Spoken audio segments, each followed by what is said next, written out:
We are building the Arizona Cardinals all-quarter century team, of course, joined by our guy Cam Cox from 12 News. And no, we are not going to snub Larry Fitzgerald on this one. Who joins Fitz as far as the best team in the 2000s for the Redbirds? We're going to break it down on this episode of PHNX Cardinals Now.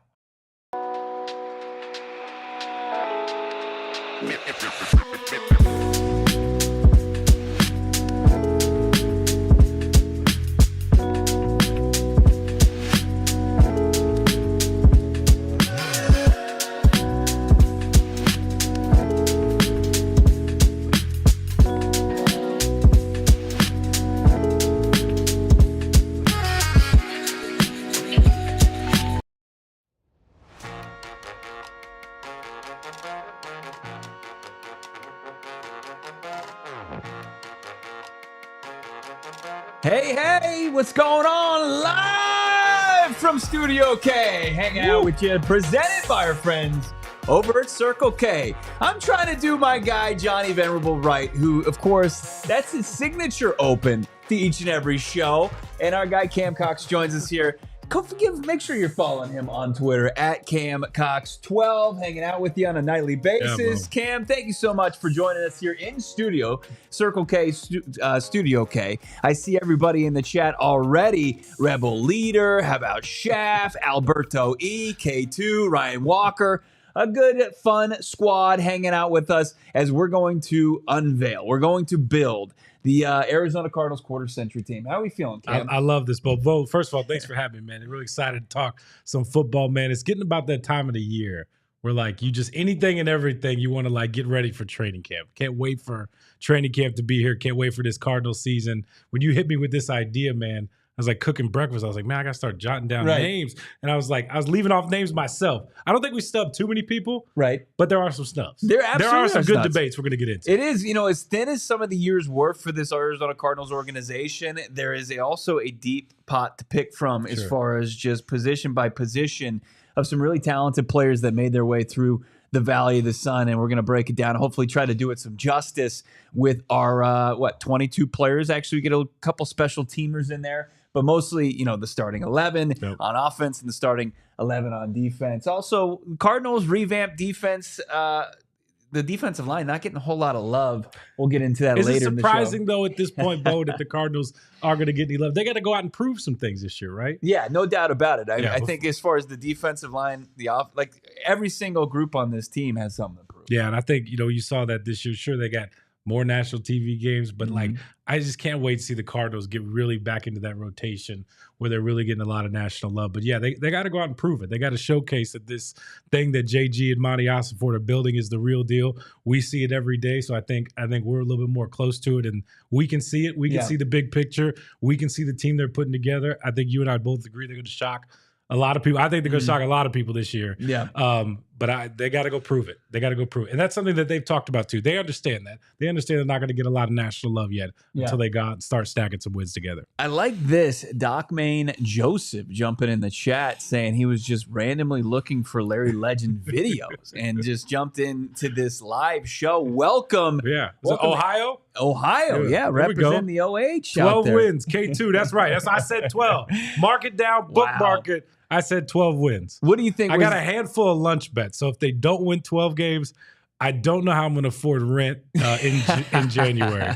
I'll just put it to you that way because I've run my mouth a little bit. Just way too many of those bets. Yeah, just way too many. And people, they order sides, they get extra sides, they get dessert. Like I just said lunch. Hey, you want to go? I'll buy you a sandwich or something. No. People have turned this into a whole nother level. Look, lunch bets aren't what they used to be. You used to be able to get a footlong for $5. That ain't the case anymore. It's not the case anymore, man. Inflation got them lunch bets. Darn it. Before we get into the conversation for today's episode of PHNX Cardinals, I highly encourage everybody to subscribe, like this video. Please.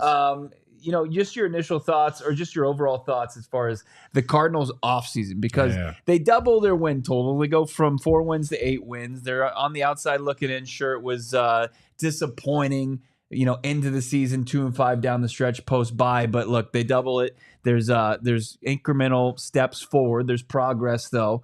And you see Jonathan Gannon, his roster, they take steps forward.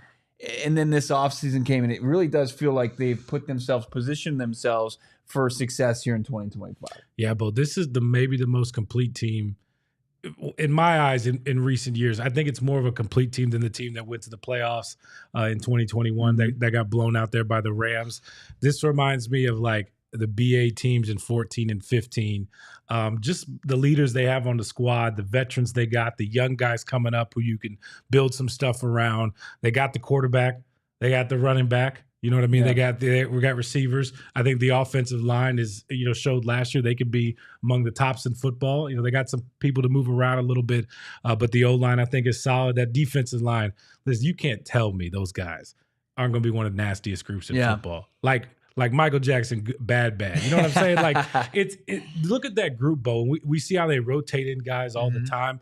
Like that group is just going to be phenomenal getting after the quarterback. And I think there'll be a lot of guys on that line that have sacks throughout the year, and it's going to be really good to see. You got edge rushers. Now you got some question marks at middle linebacker. I think we all can agree on that with some new guys next to Mack Wilson, like who's really going to step up. That'll be a fun battle to watch in camp. The secondary too as well. That's going to be young. We all know with young corners, like teams are going to pick on them, but there's no better way to throw them into the fire and figure it out. It worked for Garrett Wilson, right? Yeah. Worked for some young guys on the team, and then we know that's the back end of the defense. People rave all year like how good Jalen Thompson, Budda Baker, Rabbit's coming along too as well. Like he's a guy that it wouldn't surprise me if he and Jalen like split some time. I don't know anything about that. I'm just saying that wouldn't surprise me. So when you look at the group overall, like it's a talented football team. The coaches are going to put them in position to play really, really well. Now they just got to go out there and win football games. They upgraded the offense. They added Josh Sweat. I can't believe I left him off too as well. So you added all these pieces on defense. You drafted well on defense. They're going to be better. And then you've doubled down on your offense, which I like. They got playmakers. They got guys that can do it.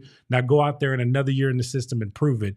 You can't tell me this team is not built to win. If something went terribly wrong, if this team it doesn't win and something happens. Well, and then I also think the talent that they have on the coaching staff. I think Jonathan Gannon proved his worth along with Nick Rollis and Drew Petzing last year that they can get to 7-8 wins with not necessarily a stacked deck as far as personnel. But now, as you're pointing out, and as we talk a lot about on this show, is like they have raised the talent floor across the board, and the depth, I think, is going to show itself immediately. I like what you said about the offense. They're leaning into continuity there. They're leaning into chemistry. Which surprised me. I'm not going to lie. Like, I thought they needed a number 2 receiver, to be honest with you. Nothing against Michael Wilson. It just didn't – the productivity wasn't what we thought it was going to be last year, and that's for a number of different reasons. Same thing with Greg Dortch. Like, all of a sudden, we saw a lot of him in training camp, went MIA, and then it was like came back at the end of the year. It was like, where had this been for like 10 weeks? Where was Drew, this? Yeah, come on, Drew. Like, he didn't leave the team. Come on, call the same play. So I like the doubling down. The more that I've thought about it, the more that they needed to address the defense. They needed that defense to be better. I really like what you said about we saw what this coaching staff can do to raise the level of talent, because that's something like people around the league noticed. Like not just us here talking to a microphone here in the Valley, but I'm talking like other coaches around the league, other staffs around the league, other players around the league. Like the Cardinals have a very good reputation of playing hard and guys being in like really good spots to make plays. And I thought that's really cool to hear from other people all across the country. And so now they can raise that talent. Now you add talent, and then you've kind of told your offense, hey, listen, we're going to invest in our guys. We're going to be loyal to you. We didn't go out and get this guy, another number receiver, another number 2 receiver. Michael Wilson, that's your job, Right. We didn't need anybody else. We got you guys. You guys go out there, make plays, get it done.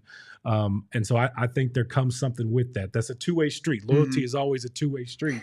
So it'll be really cool to see like how the offense rewards the coaches in the front office for reinvesting in kind of the things that they're building. Listen, if you ask Kyler and those guys, like they'll tell you, we believe in the guys. We heard all last year. We believe in this group. Right. We just got to execute. Time together, right? All the above. See if they can do it. Yeah, and I think there's a certain self-awareness from the offense. I mean, certainly we got to talk to Michael Wilson, kind of do just take inventory of the season, and you could tell his disappointment and how things ended. We talked to Kyler. He's well aware. They're all very self-aware that they fell short of even like not the fans' expectations, but they had way higher expectations for themselves.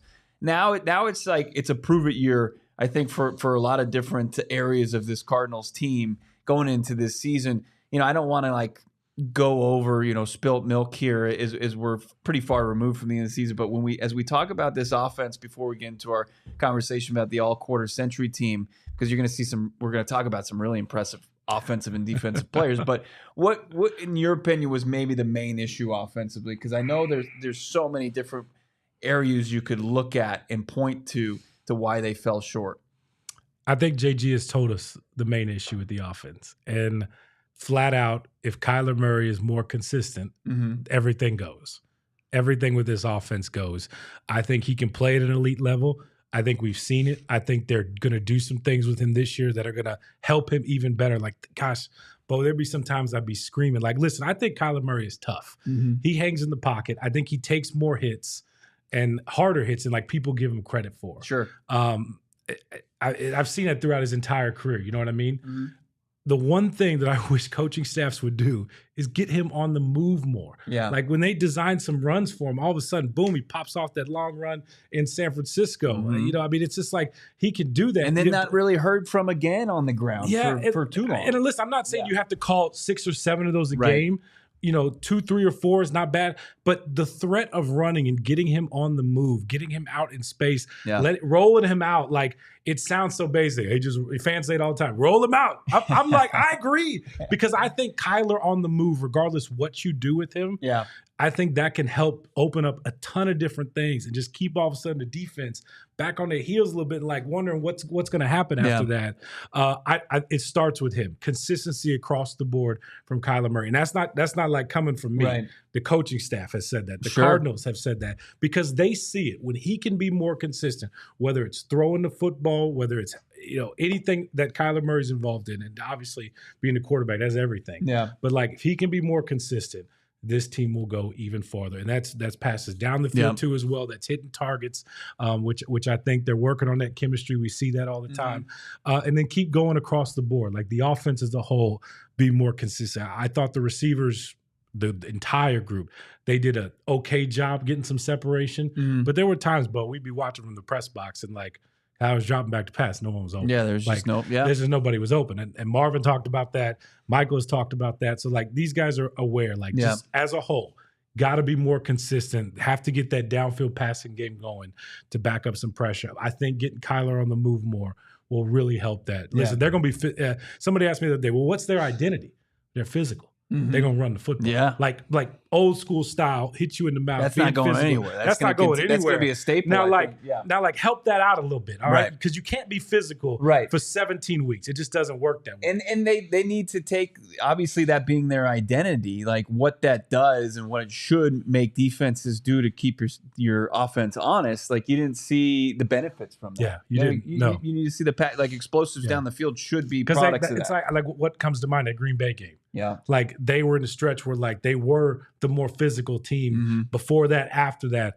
But then all of a sudden when you can't get that downfield passing game going, when you can't be consistently like getting the ball, I don't care if it's past 5 or 10 yards, 15, 20 yards, but you got to be able to like back people off the line of scrimmage. Like you can smash mouth them all day. You can control the line of scrimmage all day. But if you can't have some balance and throw the ball down the field and get some DBs to respect you and back off some of that man coverage and help Marvin out a little bit where he's not bracketed all day. Like it's tough sledding. It's very tough sledding. And so to me, Bo, the biggest thing is this offense. It all starts with Kyler being more consistent, and I think that trickles down after that. When the quarterback can be more consistent, everybody can be more consistent.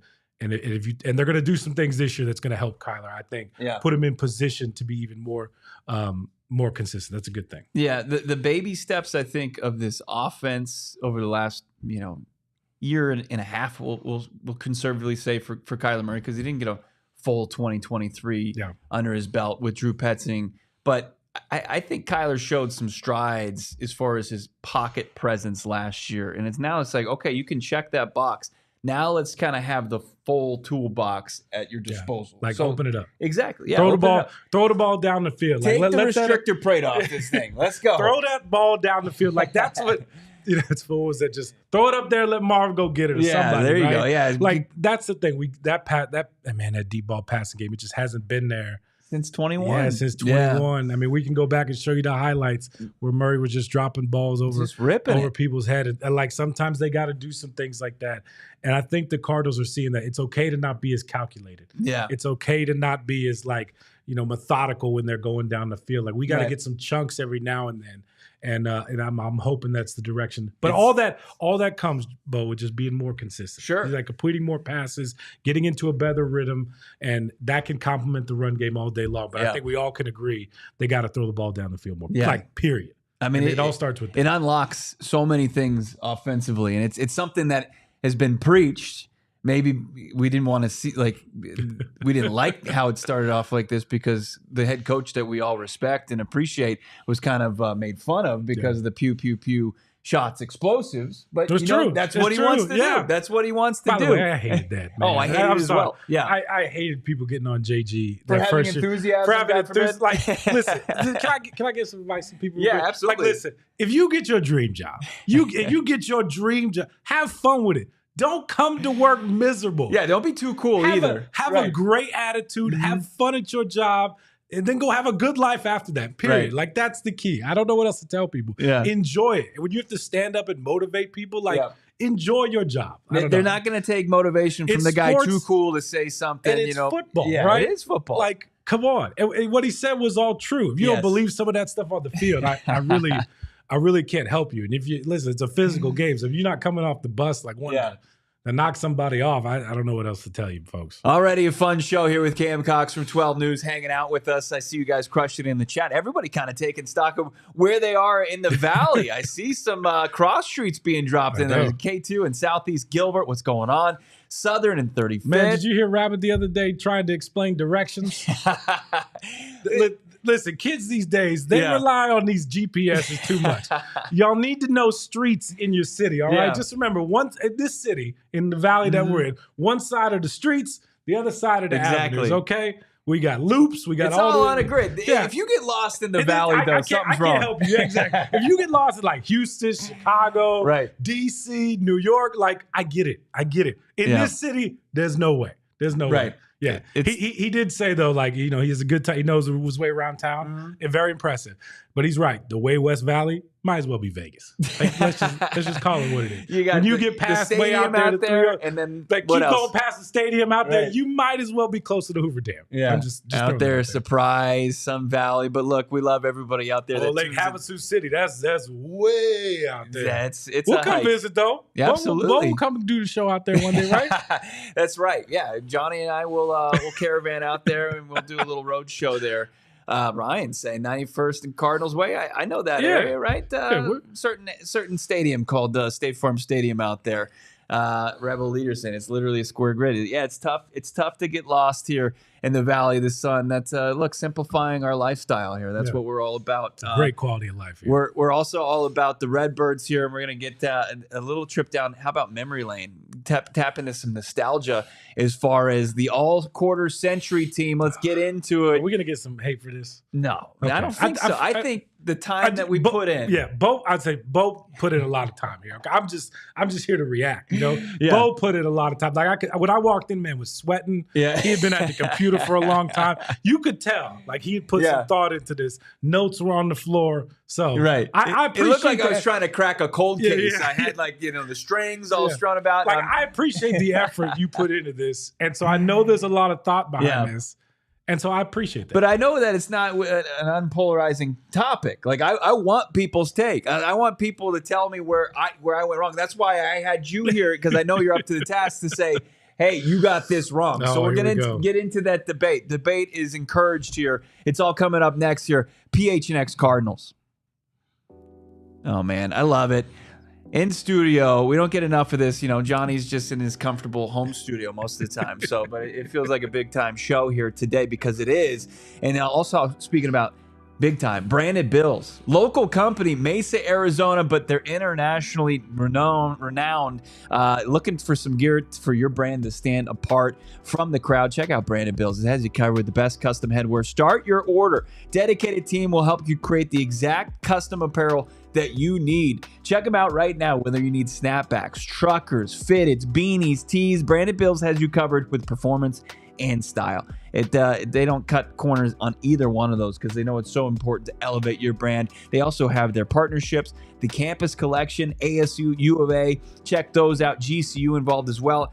And also a partner with the Phoenix Suns. The Suns, have they been doing anything recently? Anything going on noteworthy as far as that organization? Yeah, I think so. Our guys over at PHNX Suns, they're live right now breaking it down. Check out this local company from Mesa, Arizona. Check out brandedbills.com and use the code BBPHNX for 15% off your order with Branded Bills. BBPHNX for 15% off your first order with Branded Bills at brandedbills.com. Also, got to tell you about what's going on with our friends over at Mountain America Credit Union. Speaking of local businesses, how about Mountain America Credit Union? Committed to helping you and more than 1 million members, 100 branches throughout the West. You get 2 times the points with their double rewards going on now through July 31st. Use your Mountain America Rewards credit and watch the points just pile up. It's the perfect to use on gas, groceries, travel, home projects, and other purchases. Promotion, it's easy way to stretch your dollar. It's unreal what's going on. Loans approved on credit. Offer can change and be withdrawn at any time. Limited offer. Terms and conditions apply, but check out all the details. macu.com. That's macu.com/double. Love it. Love it. What's going on right now? Chef, I see your super chat. We'll get to that here shortly.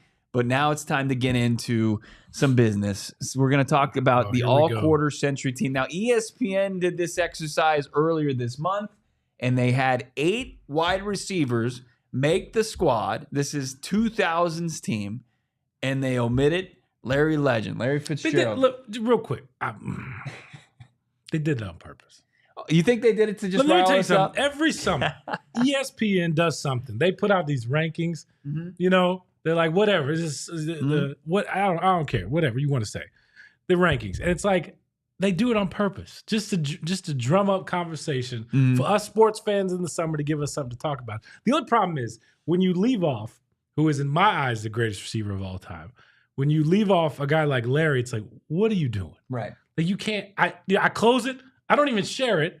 I don't even bring it up because now it's not worth my time. Right. Bo's got 2 kids. It's definitely not worth his time. He's not gonna read that. I'm not gonna read it. And so yeah, that's where I stay with that. I did. It was a bummer. All right. Yeah. I was frustrated.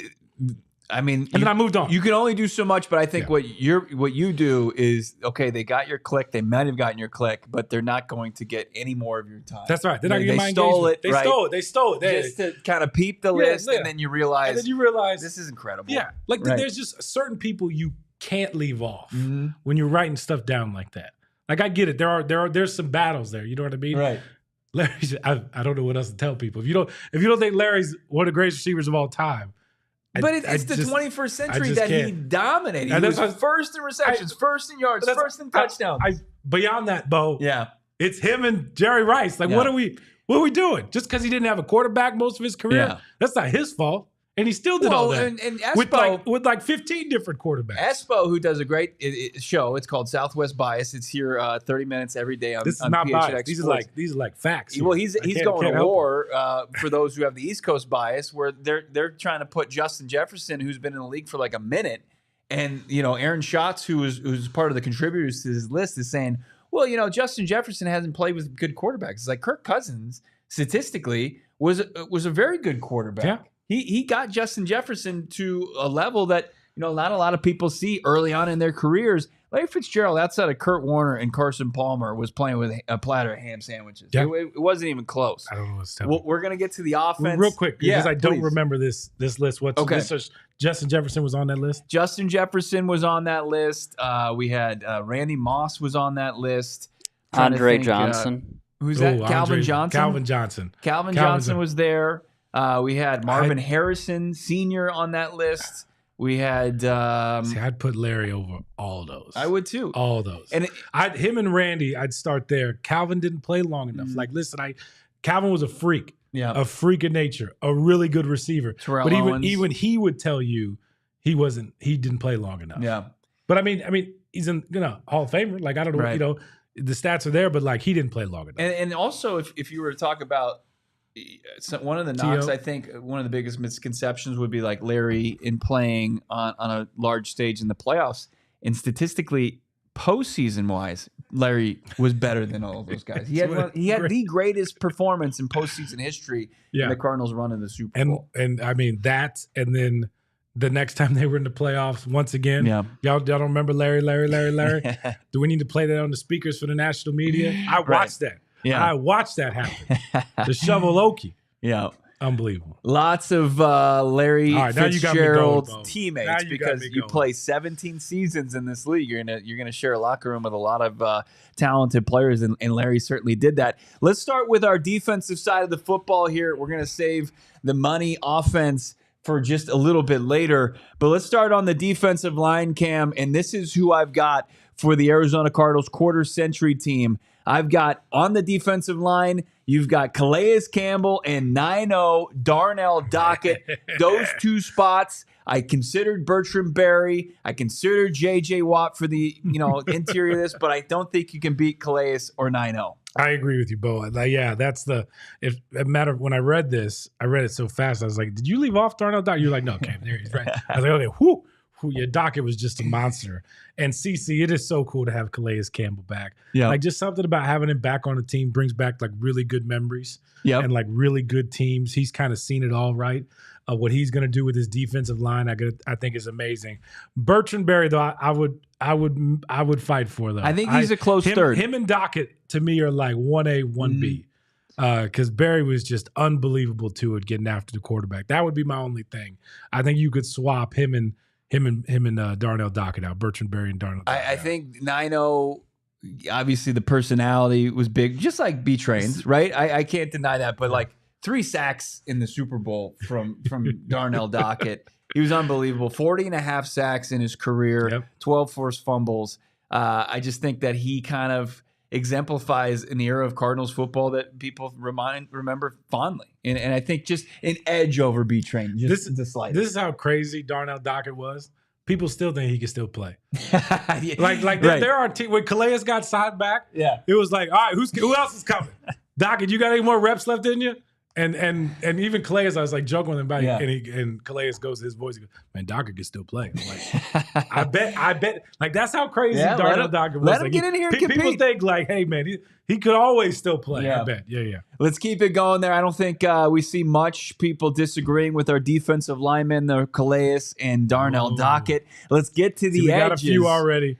We got a few already sounding off on people you left off. Let's get to the edges. All right, here we go, edges. Chandler Jones, polarizing for what's happened recently, but Chandler Jones during his Cardinals tenure after Steve Keim, one of the very great deals that Steve Keim made, sending a second-round pick to Bill Belichick and the Patriots to bring Jones over during his stint for the Cardinals. Only guys like Aaron Donald had more sacks than he had during his tenure. Chandler Jones was one of the best pass rushers in Cardinals history, doesn't he? He's got the number as far as most sacks in a Cardinals uniform. So tough to beat there for Chan. And then opposite that, it was a little bit tougher for me as far as this goes. I'm going with the junkyard dog, Marcus Golden. I thought he was consistent enough. He had a couple stints with the Cardinals, but I think he's probably your second best edge opposite Chandler Jones. They just haven't had a lot out there, right, Bo, over the years. It's kind of slim pickings. Like when you look back at like people who have affected like the line and getting after the quarterback, like it's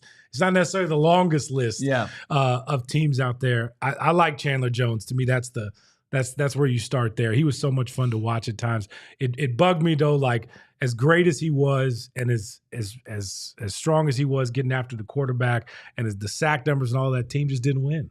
Like his impact on winning, unfortunately, just wasn't there during his time as a Cardinal. But man, he was really, really good.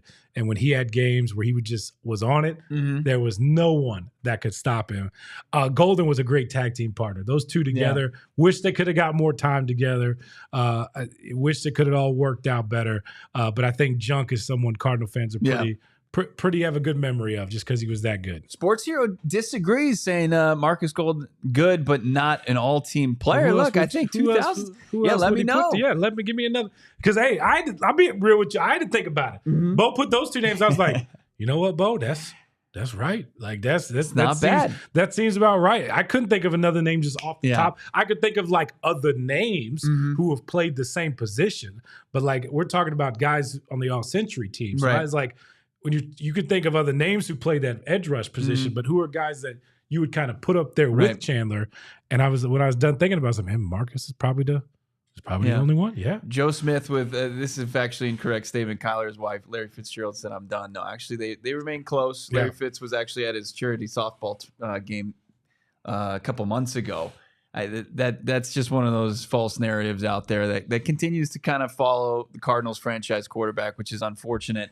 Let's keep it going here as we look at this all quarter century defense, as we've got kind of the defensive front seven nearly done. Let's go to the off-ball linebackers.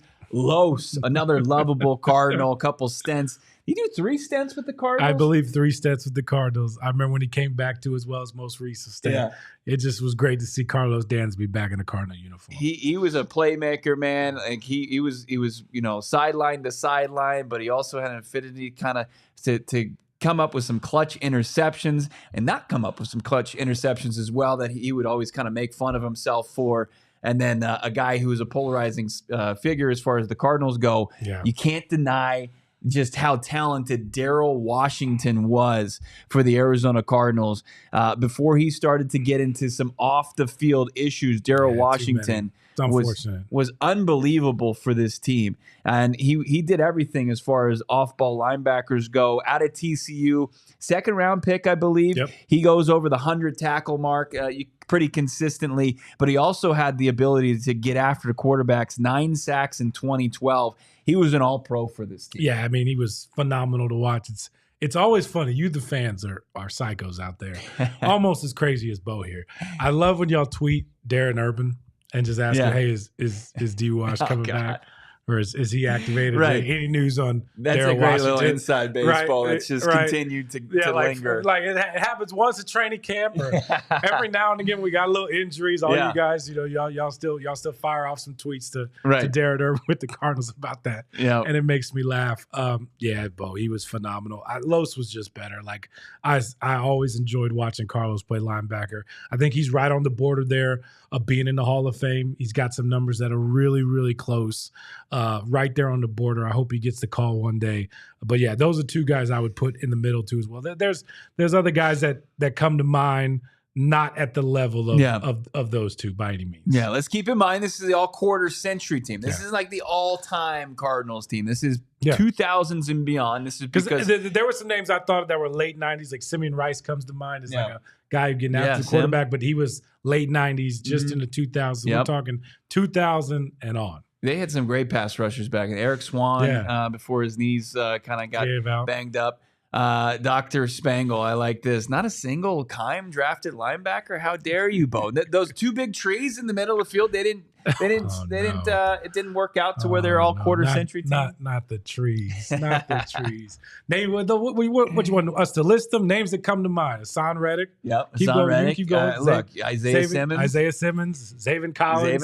They tried Dayon Buchanan in there. And listen, kudos to Dayon, because like that was they brought that man into play. Back being in the safety. Yeah. His size wise, he was in the middle. That man had no problem standing right there in the middle of the field, taking on guys who were double his size, throwing them out of the way, and like making plays. I always went up to Dayon all the time and tried to, hey man, I get it. Like you got to be hurting today. Like man, that was. It just he at was his so, size to get banged up. Yeah, he was physicality just so. of the position. He was like, listen, I know, and he was a bigger guy, bigger safety, but like that had to have been tough to go down there in the middle. But he was never afraid of contact. Yeah, and I always respected him for being in the middle and doing things like that. I also like Kevin Mentor too as well. He was a guy second round pick, right? Second pick out of LSU. Second round pick. He was a solid guy in the middle there when BA was here for the Cardinals. So he's a guy that always comes to mind. Always well coached. Making that transition there. He's always a name that I think of, like a guy who earned it. Yeah. You wished Isaiah Simmons kind of would have taken that same approach too as well. I thought, Todd Bowles could coach him up, and you're seeing that. He gets the extension today with Jason Licht, also a guy with ties to the organization recently in the NFL headlines. Ray Horton. I thought, Frosty Rucker. Yeah, Frosty. Frosty was great. Man, I'm going to get a text. We let Frosty off this list. Bo, what did you do? Well, what do you want me to do? Who's Calais? 9-0? Listen, that's not my decision. I'm saying I'm going to get a text. here in a minute, probably. How dare you leave me off that list, Cam? He was fantastic. Yeah, Frosty was him and Calais in the middle when they went to the playoffs. Like, listen, that's why Bo. Off track. I'm sorry. My brain you're works good. this way, but like that's why I believe this defensive line is going to be really, really good. It's just because the bodies they're going to be able to rotate. It really reminds me of that 2015 team that went all the way to the NFC title game. Yeah. You know, you had some dogs up front, guys right behind them, guys right behind them. Like they're going to rotate. And they play 2 D linemen, just so folks know out there. Most of the time, like that's the base. They play 2 defensive linemen most of the time.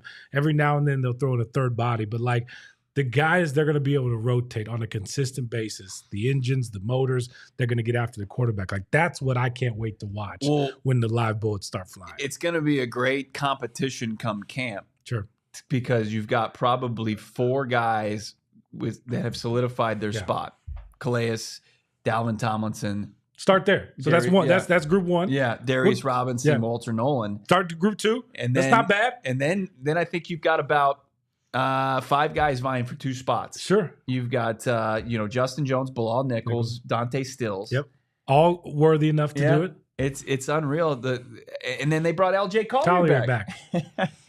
And forgive me if I missed quality guys that can get after the quarterback, and that's diverse skill sets, diverse body types, diverse motors, everything, physicality. I think it's great for such a long time. And I've said this before, like since Calais left, it has felt like that defensive line room has just been a rotating wheel. And they were just hoping who's healthy out on the street that can help them get after the quarterback. For the first time in a while, this is a group you can all buy into. All right, sorry. I see Antonio Cromartie.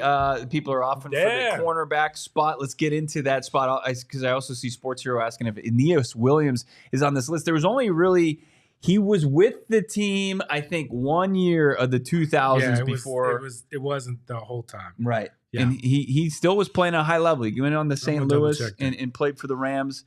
I believe made a Pro Bowl that season, but you know, when we get into the stats here, I think you'll realize that as far as the all-quarter century for the 2000s, there was one player that was more deserving just based off stats and more years played during this era. 1 year. And the 1 year in the 2000s for Aeneas, and that was the 1 year he wasn't a Pro Bowler. Yeah. Like he had like a streak of like 7 years in a row here with the Cardinals, and that 1 year was the 2000. Well, J.J. Watt does count. Yeah. Multiple Pro Bowls, though. Wish the team was around him a little bit. Yeah, like JJ was great in the year that he retired. Yeah. He was probably their best defensive player.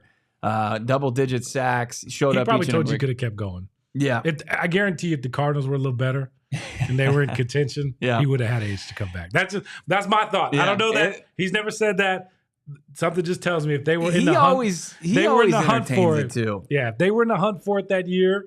Yeah, and like there was a playoff game involved, I guarantee you could have made it to where he could have came back. Look, I mean, he even I know he entertained it and had some fun with his soccer club, and it was like a real outside chance that it could happen to him, that he had to come back. Like I think if his goalie had clean sheets for a certain amount of time. It was ridiculous. It was like months. Yeah. It seemed like if he didn't allow a goal for a couple months, which is never going to happen. But it got close. But it got more than it was. It was like got serious. Where JJ was like, I probably have to call the Bengals now and like just to let them know I threw this out in the ether. Yeah. The biggest, I think, position debate as far as the defense goes, that's coming up. But let's get out here. We'll come back with it here on PHNX Cardinals. Got to tell you, friends, about our buddies over at APS. They're trying to hook you up, save you some coin, as energy costs are going through the roof as the temperatures go even higher than that. Check out what's going on with APS. Did you know nearly half of the energy costs come from cooling and heating? With summer here, it's time to get smart about savings. Smart Thermostat can help you manage your energy bills, and APS is going to hook you up with thermostats, smart thermostats, for as low as $0. Yeah, it's not going to cost you anything except for shipping. That's it. That's a good little investment for yourself. If you're on the APS time of use plan, you can use your smartphone and device to automatically adjust the thermostat to take advantage of lower cost off-peak hours. APS customers eligible for smart thermostats as low as $0 as you enroll in the APS Cool Rewards program. Find instant rebates, discounts, and special offers on smart thermostats, energy-efficient appliances, and more at marketplace.aps.com. Must be an APS customer. Pay shipping and taxes. Other restrictions apply. Go to marketplace.aps.com for all the information. Also, I got to tell you guys about what's going on with our friends over at All Pro Shade Concepts. Yeah, as the temperatures are high, you get a little bit of reprieve from the heat with custom fit awnings from our friends over at All Pro Shade Concepts, your outdoor living space with custom fit awning. Get it going. Hundreds of designs, colors to choose from and match any home, and they can work with those pesky HOAs. You don't have to do any of the heavy lifting there. They do the negotiating. They get it locked in. They can fix most old, outdated patio shades with motorized awnings. The most trusted shade company. Voted #1 ranking in Arizona for patio shades in 2024. BBB A+ ratings with over 1,000 5-star reviews on Google. In business for over 20 years, they are licensed, bonded, and insured. Call 623-204-1476 and visit allproshadeconcepts.com now to schedule a free estimate. I love it. What's going on here? The conversation, the debate in the chat. We're getting to the defensive secondary. Cornerback spot. You talked about Aeneas Williams, a streak of consecutive Pro Bowls. We had that as well with Patrick Peterson. Pro Bowls from 2011 all the way through 2018 as a member of the Arizona Cardinals. He was so good. So consistent. Traveled to cover the top receiver each opposing offense. P2 was the easy one. Easy. And you know, it was really cool when he came back recently and retired, to go back through all the video, Bo, and to see how dominant he was. I know fans, they harp on the exit, and I hope the apology that he did, you know, fans take that to heart, and I hope that they can smooth things over. It's cool. If P2 is around, it's so great for the Cardinals. Bo, you were there too when they had his retirement thing. Yep. That image of all those guys up there, like past, present, future Cardinals. The Cardinals just haven't had that. Like, guys just don't come back and hang around this organization for whatever reason, but we just haven't seen a lot of that. And if Pat can reunite some of the fan favorites over the years and get more of that coming back and kind of cross, you know, teams and fan bases and all the things, I just think it's great for the Cardinals. So, like, it was really cool to see Pat coming back. And that image will stick with me for a while because I can't wait to see what kind of former teammates, Pat can just keep bringing around. Fan favorites that don't come around enough. Peterson was one of the best players on one of the best eras of Arizona Cardinals football. And since they moved to the Valley, there hasn't been a lot of success. That was the most successful run under Bruce Arians. That's why you see a lot of those players on this all-quarter-century team.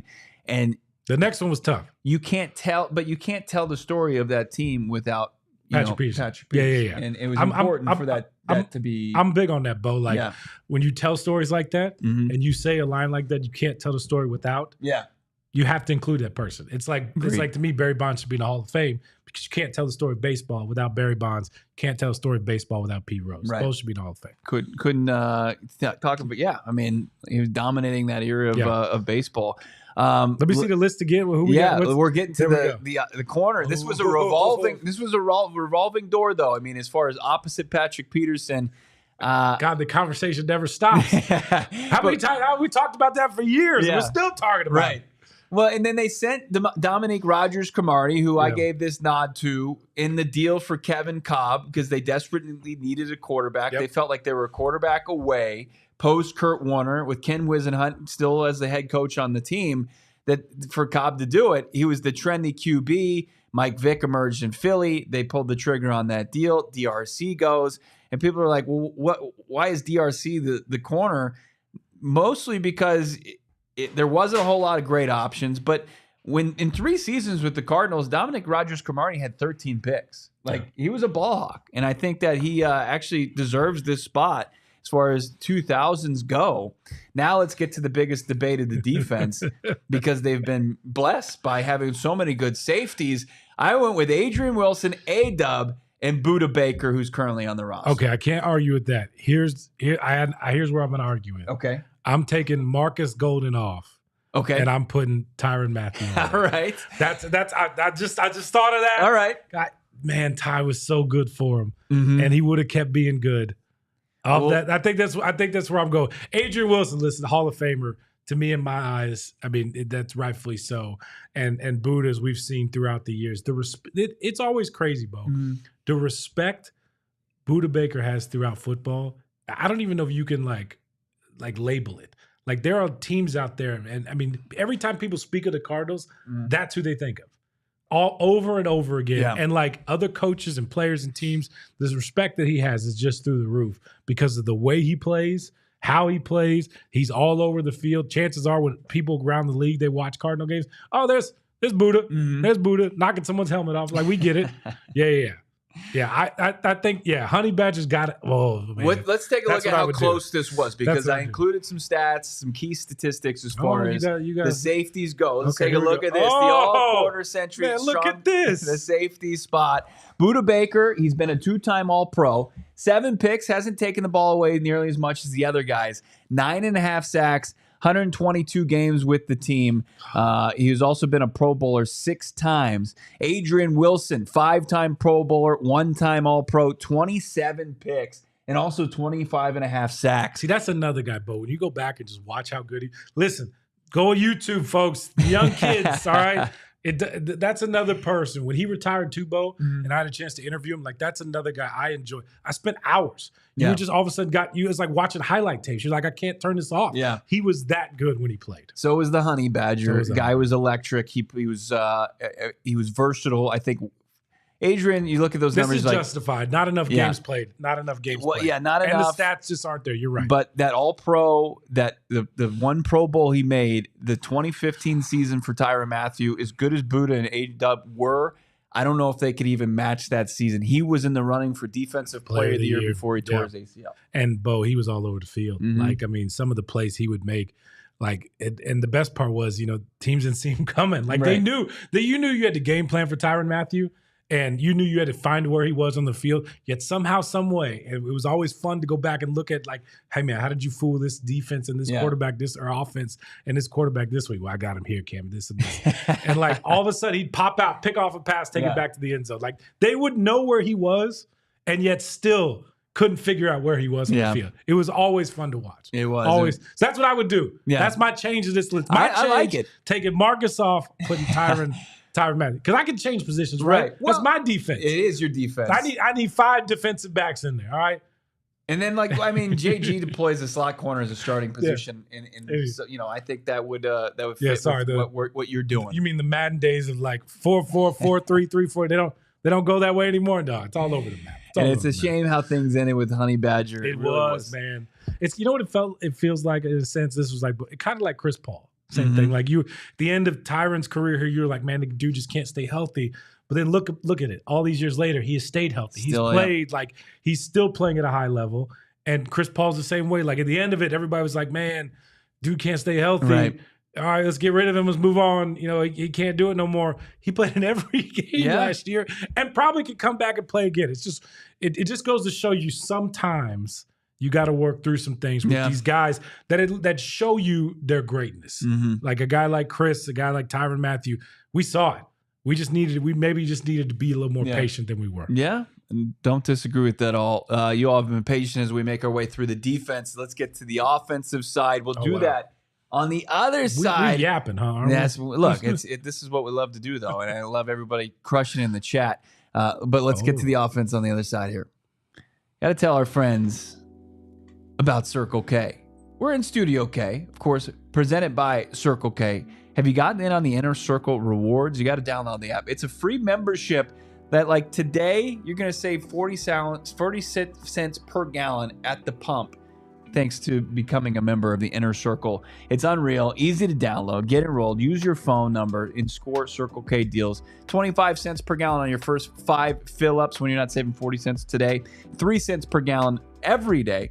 And plenty of member exclusive deals and discounts. How about like a 79-cent Polar Pop, 99-cent Froster, $3 for $7 3 for $7 Ghost going on over at Circle K right now. They've got all the deals that you're gonna want, and you get the 2 slices of pizza for a $5 meal deal, 20-ounce soda, Polar Pop, up to 44 ounces. Join the Inner Circle for free by downloading the Circle K app today. Terms and conditions apply at participating locations. Visit CircleK.com for more details. Love that from the Inner Circle. And also, I love what's going on with Empire today. It's always daunting when you're taking on the task of upgrading flooring. It seems like it's just a project that you feel like you're going to get taken advantage of. It's going to take too long. It's going to look like crap. Well, Our friends over at Empire Today are going to start that journey, not only with the professionals that are going to set you up for a quick, efficient changeover in good-looking set of new flooring with their pros over there, but they also are going to save you $350, and you're not going to have to deal with the big box stores going down endless aisles and talking to people that don't know anything about flooring. The first thing, they've got their pros over there that are going to help you out. Schedule a free in-home estimate today, because some things, they're just better for free and in-home. Listeners can save that $350 discount when they use the promo code PHNX. You heard that right, $350 discount at empiretoday.com/PHNX. All right. I like that. That boy OD. Hit that like. Let's go. Yeah. All right. We're on the offensive side of the football one more time. Let's take a look at that defensive side if we could. My guy Noah. Noah's just crushing it, by the way. He put together these great graphics. Yeah, defensive awesome. line, Calais Campbell, Darnell Dockett, Chandler Jones. I like that. Marcus Golden, we put a Sharpie through. He's cut. Put Tyrann Matthew there. Sorry, Junk. Yeah, sorry, Junk. Sorry. Daryl Washington. I just needed some versatility on the defense, man. You know, it is what it is. Los, Patrick Peterson, A-Dub, Buda Baker, DRC, Dominic Rogers-Cromartie. Can I real quick go through some names that I also like? Yeah, I love it. Gerard Powers. Oh, okay. Was always one of my favorite Cardinals. Rashad Johnson, another one of my favorites. 9.5 as well. fingers. Yeah, like just can't tell people what you mean, just real quick. So just so in case. Rashad Johnson, back when he was part of the no-fly zone defensive secondary, he mangled his finger so extremely that during a game they cut the tip off of his finger. They did. I mean, it's always impressive. It's not the Ronnie Lott story, but it's damn close. It's close. It's close. Yeah, those two guys come to mind when I think of the secondary too as well. They were a lot of fun to watch. Like Rashad would always tell you, he's not the fastest guy in the back there.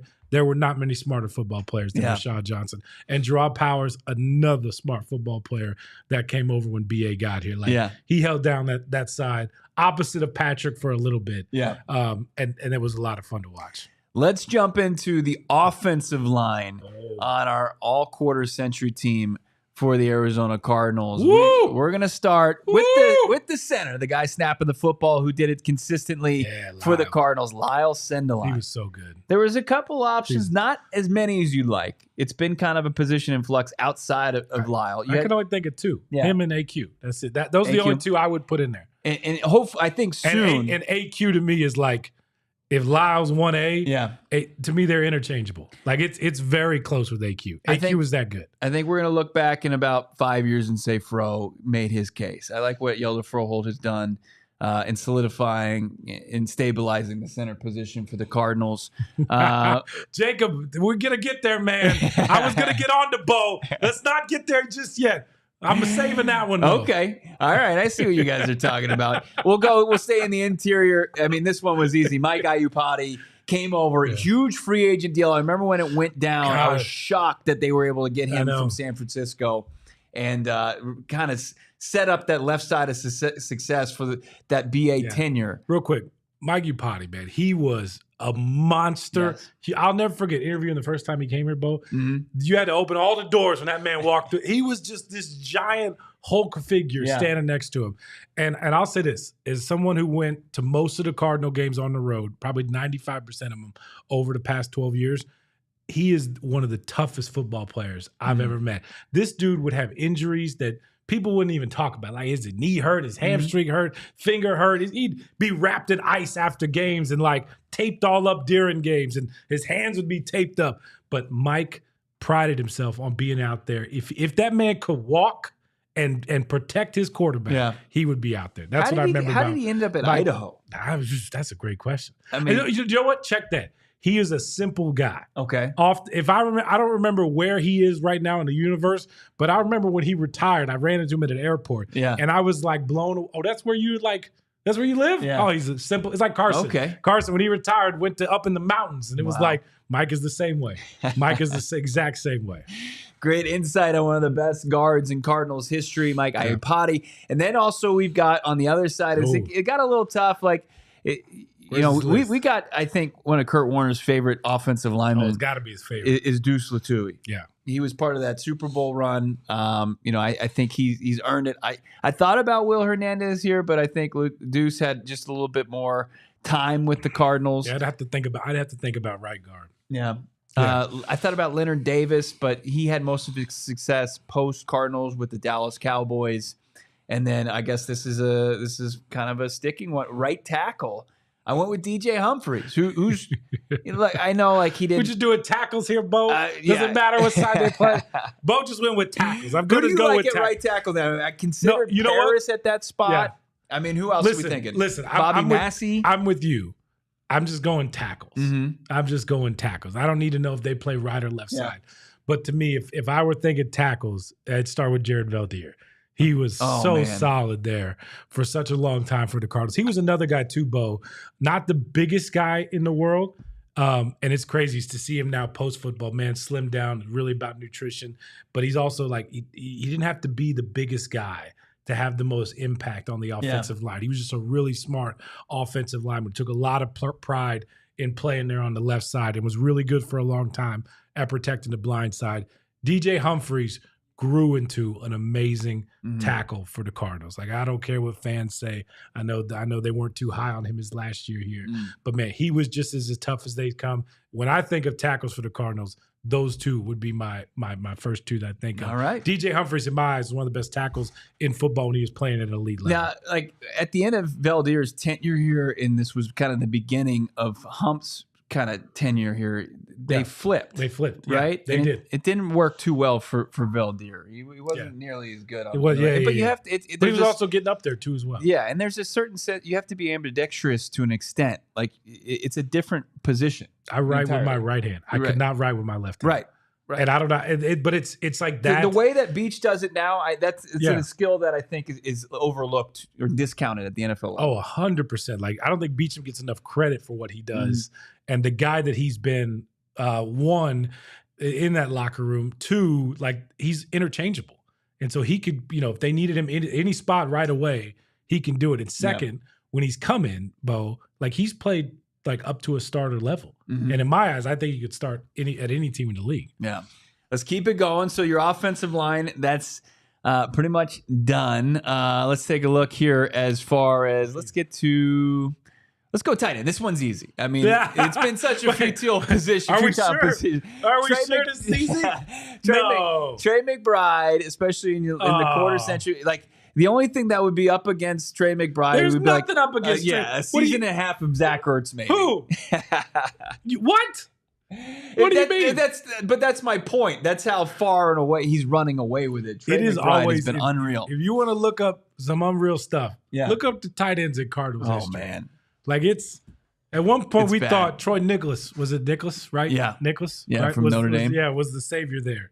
Good dude. Yeah. Good dude. Just didn't last very long. Jermaine Gresham was here. Right. I always liked Gresh. He was cool. But, Trey McBride is we'll just be very clear with this. Trey McBride is on another level. Yes. Clearly one of the best tight ends in football. But my favorite story with Trey, so, his first year, man had to grow, had to get some on-the-job training. He will admit, like, there were times his rookie year he had to figure it out. And I think when you saw him on the field, his eyes were a little wide. And he would tell you that. But, man, I this is what I told him. There was a point, man, when it was probably when they cut Zach.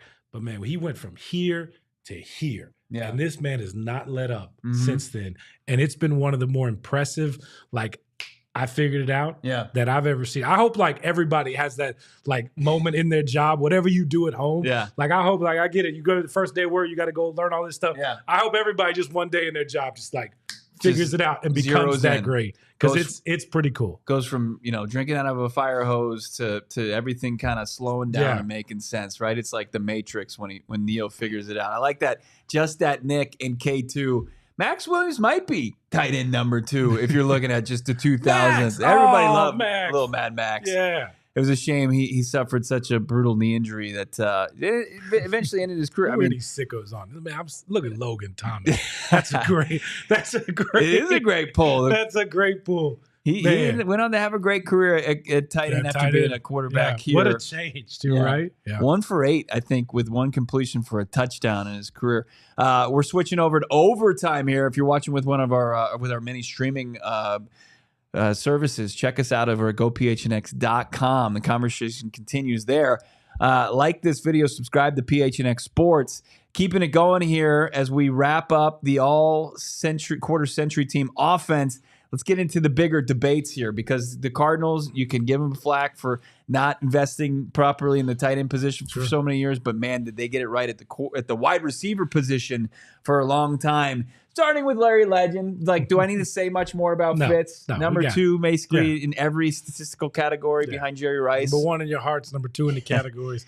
To me, like, him and Jerry are awfully close. Yeah, I wish Larry had better teams around him here. I wish the seasons were better, because that's how good Larry was. Yeah. I don't know how else to tell people that, and I'll fight for that around the league and in other markets all the time. And when people bring up great receivers, they sometimes leave Larry off, and I just think it's foolish, because that's how great he was. That dude caught everything under the sun. It is what it is. Everybody loves the stat. Yeah. More tackles than drops in his career as a wide receiver. He was that good, period. Guy who was really good, had an unbelievable career with the Cardinals and post-Cardinals. It was a shame it had to come to an end, but Anquan Bolden, opposite Larry Legend there, as our wide receiver 2. Q was a monster. I don't think anybody would disagree with that. Q was just a freak. Yeah. Like, I mean, and at points better than Larry. At times, I mean, Q was just that guy. I mean, you needed a guy like Q on your offense, and man, I wish it would have happened longer here for Q. Yeah, and I hope it was cool. I think he was here a couple years ago doing a signing out here. Still has fond memories for the fans here. I know it didn't end as well as everybody was hoping for, but like, I hope they honor Q one day, because with that stretch that he went on Bo was just very impressive. Yeah, and for him to have as much sustained success throughout his career. It was great to see. It sucked that he was in San Francisco for a little bit of that, but look, after he left the desert, it was up to him. He went the hardballs pulled off a trade after he was in Baltimore.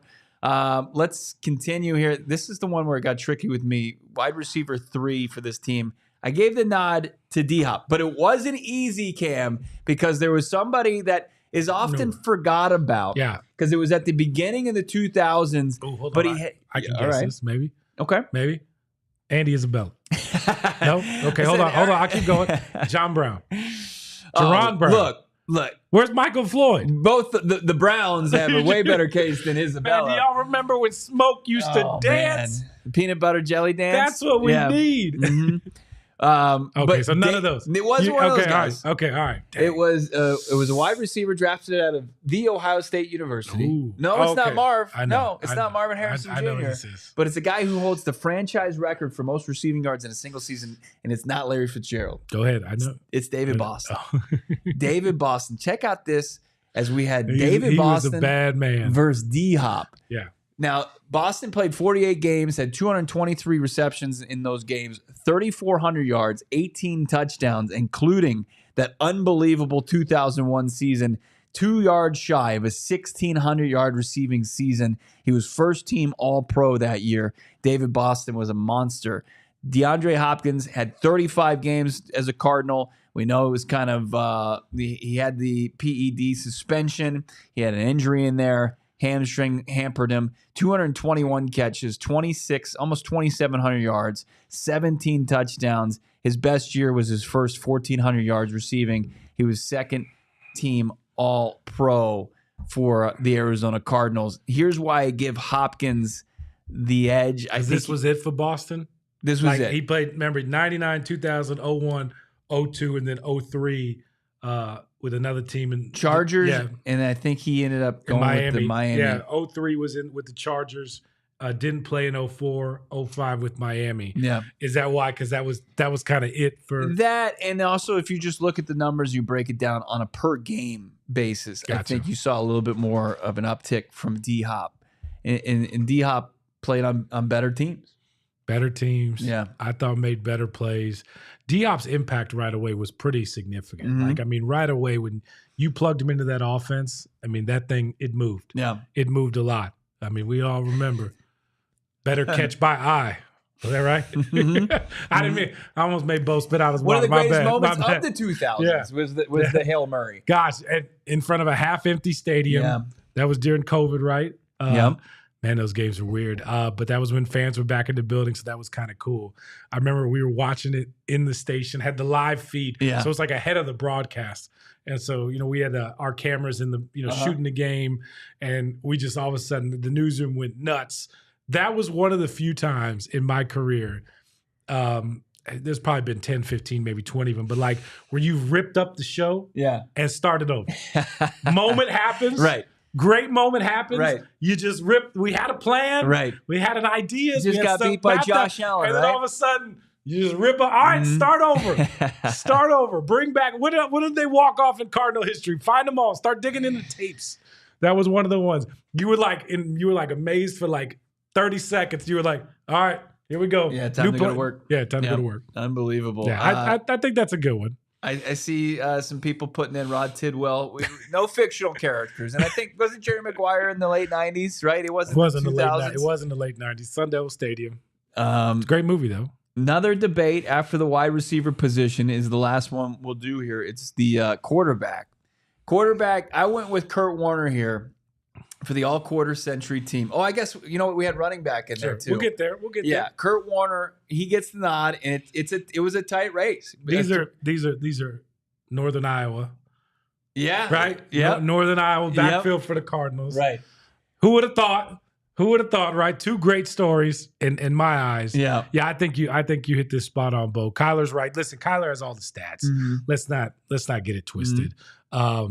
Kurt right now, just because of the entire body of work, getting to the Super Bowl, I think if Kyler wins a playoff game, you switch him. I just think it's that easy.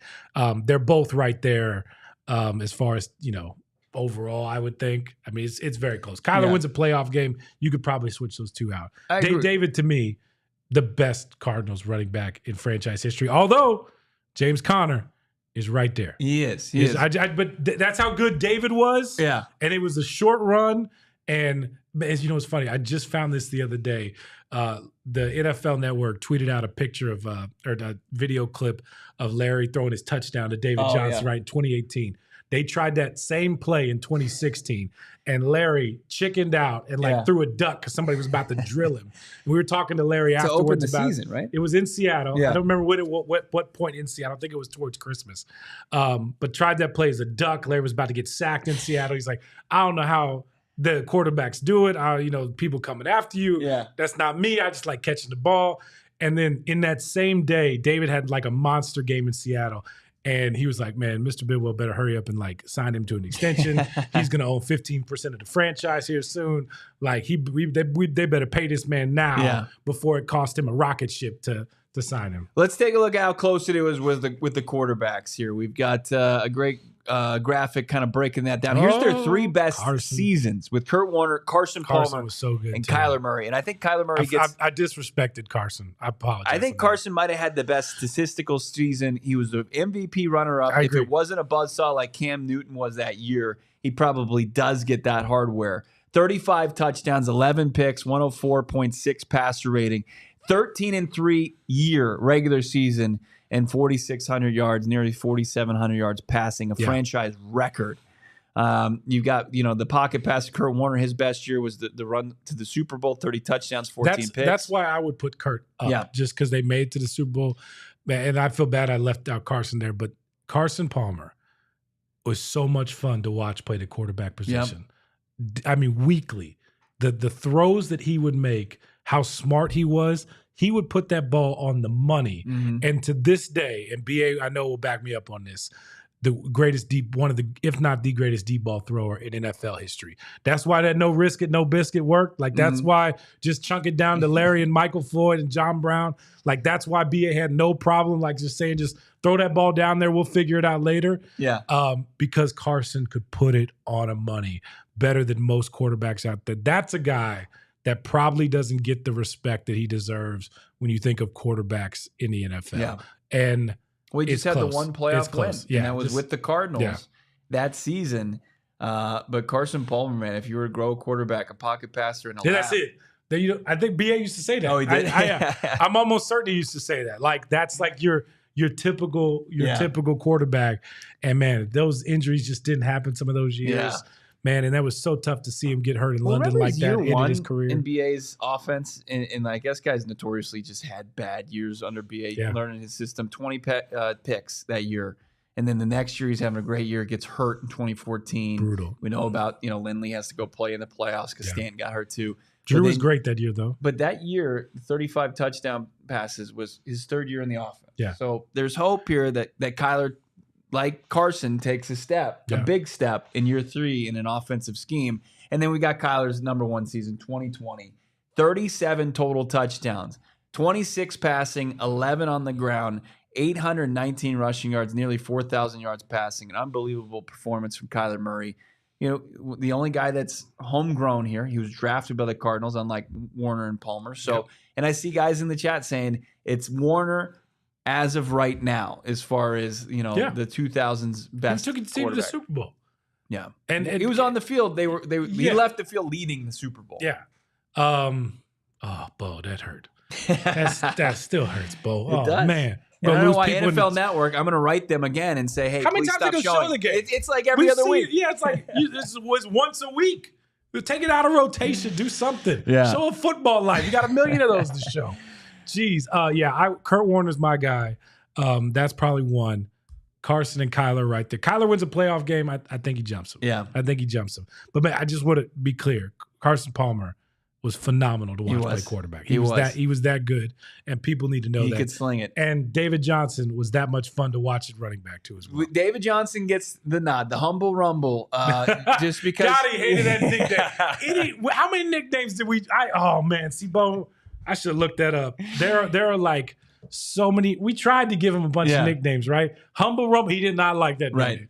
DJ, that's one of the good ones. And everybody, I see people making their case for James Conner. I did as well, and I'm sure you would as well, Cam. I mean, I don't think anybody anticipated James Conner being 5 years into his Cardinals career, putting up the stats that he's consistently done, over the 1,000-yard mark now, back-to-back seasons. Yep. Unbelievable year last year. But David Johnson was, if it wasn't for some quarterbacks, should have been the most valuable player when he scored 20 touchdowns, probably the best offensive performance by an Arizona Cardinal in the history of the franchise. I mean, this guy was MVP caliber, top 3 player in the league. There's so many. That's another guy you go back and watch, and you'll get lost in like watching how good David Johnson was and like his highlights. This is the moment that I realized, all right, David's the real deal. Make sure you hit the record button every time he does something. It was a game in Chicago. It had to have been early in the year. His rookie year. It was like week 2, week 3, somewhere along then, something like that. And going into Soldier Field, Bo, it's a mess. All right. The parking garage. It's the only parking garage after a game that I've been lost in and have thought I'm never going to find my car. And like, I don't know how I'm getting out of here after a game. So get there. There's traffic. It's where I really learned, hey, no matter what, you always got to get to an NFL game really early. And by the time you check in, it was just one of those days where everything was running behind. And get there right at kickoff. All right, they're kicking off to the Cardinals. I'm like, okay, cool. I made it. I got everything set up. Good to go for the day. Workspace is ready. Man, I'm running out there. About to shoot the game. I don't get the ball going off. I don't get the guy catching it. David Johnson is the guy that catches it, takes it all the way back for the touchdown. Wasn't he a guy that missed it? He went to the Hall of Fame because his first he had a kick return, he had a receiving touchdown and a rush. Rush. Yeah. Okay. He went to the Hall of Fame a few times. Yeah. But it was at that moment where I missed that kickoff return that I realized, okay, every time this guy touches the ball, make sure you're in a good spot where you can watch it and see it, man. Unbelievable. David Johnson. Smith. Yeah. It was, no, but sure. Chris Johnson, Adrian Peterson was a Cardinal. Andre Ellington. Yeah. Beanie Wells, I think. Beanie Wells. He has a little... Edgerrin James, the edge. Yeah. Andre Ellington, responsible for the Drew Stanton gif that keeps on giving, the leg kick of destiny. Yeah, all the above. The second year of BA, Andre Ellington was poised to be the vocal point of that offense. Tim Hightower. Tim Hightower, the pride of Richmond, we had some good downs for this Arizona Cardinals team. It was a great little trip down memory lane.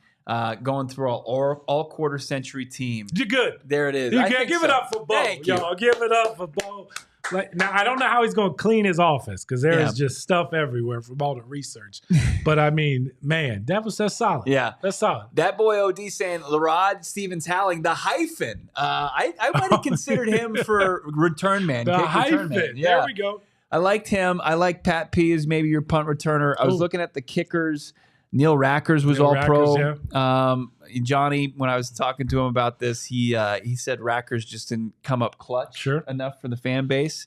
So then you could look to maybe Jay Feely. I feel like you could say that about a lot of kickers in Cardinals history. Like they were rolling until all of a sudden they weren't rolling. Yeah, which is a kind of a life of a kicker. J.J. Arrington, running back out of Cal. Unbelievable. Cam Cox came in and pinch hit for our guy Johnny Venerable. It was fantastic. It was great, man. Thank you so much for joining us today. Great, Check him out. 12 News, one of our partners here at PHNX. Let's hit the super chats real quick before we get out of here. How about Shaf?